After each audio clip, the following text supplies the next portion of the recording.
Hi guys, எல்லாரும் எப்படி இருக்கிறீங்க? எல்லாரும் சேஃபா இருப்பீங்க நினைக்கிறேன். சேஃபா இருக்கணும்னு சொல்லி எல்லாம் வல்ல இறைவனிடம் பிரார்த்தனை செஞ்சு கொண்டு இன்னைக்கு ஒரு முக்கியமான அப்டேட்டோட தான் வந்திருக்கிறேன். அப்டேட் என்ன அப்படின்னு சொன்னா, குவைத்தில் நிறைய இடங்கள்ல மழை பெய்து வந்து கொண்டிருக்குது.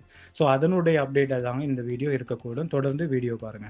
குவைத்தில் சில இடங்களில் தொடர்ந்து பெய்து வரும் மழை காரணமாக பாதை இலக்கம் 30 அருகிலுள்ள சில பகுதிகளில் கடும் நீர்த்தேக்கம் ஏற்பட்டுள்ளது. சமூக வலைதளங்களில் வெளியாகியுள்ள காணொலிகளில் சாலைகளில் மழைநீர் அதிகளவு தேங்கியுள்ளதையும் சில வாகனங்கள் தண்ணீரில் சிக்கியுள்ளதையும் காண முடிகிறது.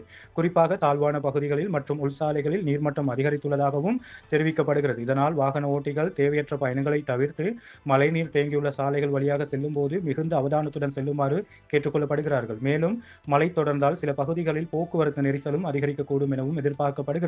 இது தொடர்பான மேலதிக தகவல்கள் வெளியாகும் போது உங்களுக்காக உடனுக்குடன் வழங்கப்படும். நன்றி. ஸோ அவ்வளோதாங்க இன்றைய அப்டேட். அடுத்த அப்டேட் உங்களுக்கு வேணுமா இருந்தால் என்னோட யூடியூப் சேனல், டிக்டாக் ஃபாலோ பண்ணுங்க. Bye bye.